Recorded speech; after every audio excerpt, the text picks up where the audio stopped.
I don't know if you guys listened to the AM update this morning. It was our first morning podcast, so we're going to be offering that now during the weekdays. It's just a 15-minute straight news update for folks before they start their day. But it was mostly about what's happening with the settlement, the resolution of the Russia-Ukraine war, and how Trump has really taken the lead. Hello, somebody had to. And is having direct meetings with Putin. And Zelensky of Ukraine is very unhappy and continues to sort of yap about it. Now, with all due respect to Mr. Zelensky, this thing was just on and on and on with no progress until, or hope of resolution until Trump got directly involved, till he got elected and stepped in there and actually started to say, look, let's be realistic about how thing is going to land. So Zelensky would do well to just be quiet for a while to see what Trump can accomplish. And when Trump brings it to him, it will be a proposal and he can react accordingly. But instead, he's been yapping the whole week long about there's no deal on Ukraine without Ukraine. Well, he knows that, all right? But realistically, you'll probably do what we tell you to because your war ends without our support. And everybody knows that. So we're kind of doing you the courtesy of allowing you to appear like you are in charge. But everyone knows without our money, this thing goes away. You lose. You would have lost week one. The Europeans have donated some, have supported some. But let's be honest, their coffers are a lot more shallow than ours are. And we're the number one player in making this thing go away. So that's why Trump is taking the lead. He's dealing with Putin directly. And Zelensky just keeps dropping these not helpful statements. And I think Trump has about had it because he just issued a truth social. And I'll give you a couple. All right, so stand by. Let me see if I can find these on my phone. Oh, gosh. Can you guys send them to me again? My team sent them to me, and now I can't find them now that we're actually live on the air. Just stand by. I will get it to you. Here it is. Oh, no, shoot, that's not it. Are we live? Is this happening live? Trump basically called him a dictator and put him in his place saying, why don't you take a seat because we're doing something here and you're not being helpful. Here it is. Think of it, he writes on Truth Social. A modestly successful comedian, Volodymyr Zelensky, talked the United States of America into spending $350 billion to go into a war that could not be won, that never had to start, but a war that he, without the U.S. and Trump, will never be able to settle. The U.S. has spent $200 billion more than Europe, and Europe's money is guaranteed, while the U.S. will get nothing back. You remember that Trump struck the deal the other day, or was starting to, that would allow for us to have access to Ukraine's natural minerals as collateral for our money. But nobody even thought of that. Biden was just handing them boatloads of dollars without any promise in return. So Trump is saying here that we spent $200 billion. Europe got a guarantee. We never did. Why didn't sleepy Joe Biden demand equalization in that this war is far more important to Europe than it is for us? We have a big, beautiful ocean as separation. Obviously, Europe is part of Ukraine and Ukraine's part of Europe, and Europe has to worry about this war, which is in its backyard, not ours. On top of this, Zelensky admits that half of the money we sent him is missing. That's exactly right. He admitted that. It's gone underreported. But we've got over $100 billion that's just kind of gone. And Zelensky's admitting it.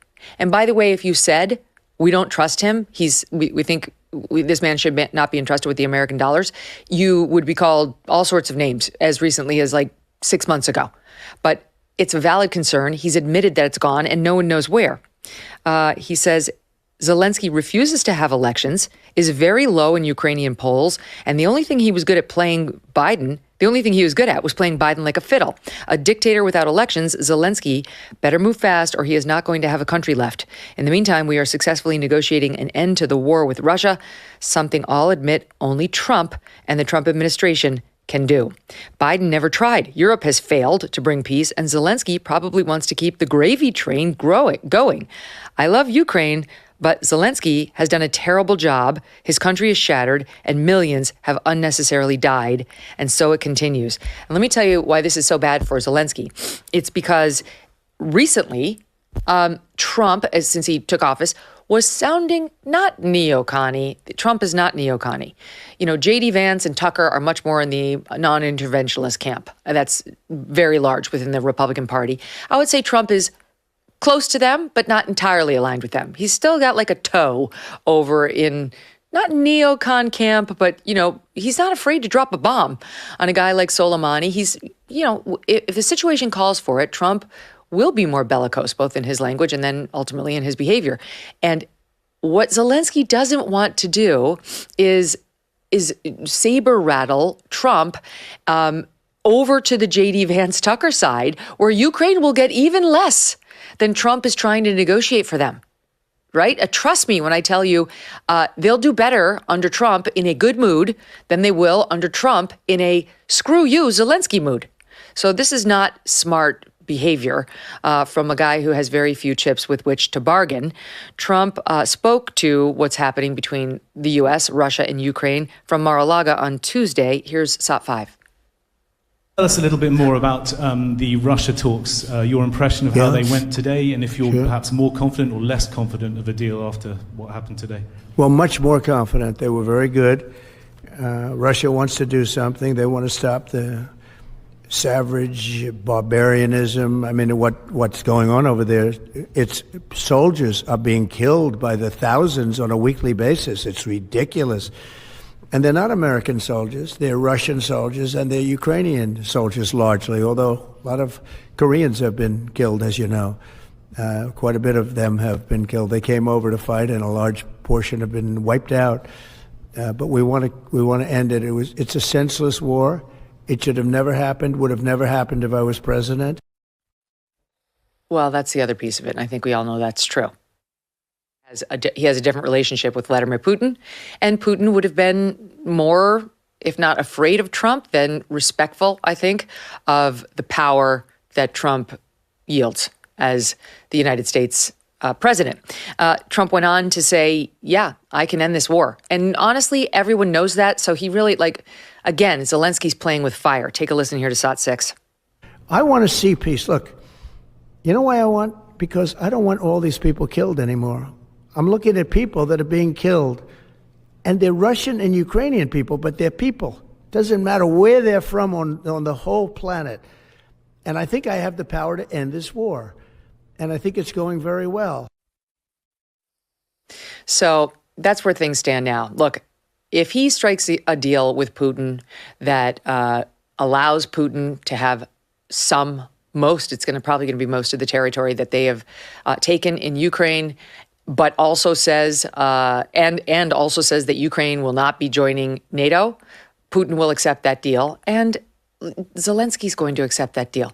He's going to have security to ensure that they will not be attacked again, and it seems like the Europeans are prepared to give them some forces. Trump is saying no U.S. forces. We're not going to be the peacekeeper over there. Great. I think we've all had it up to here with that kind of role for the United States across the world.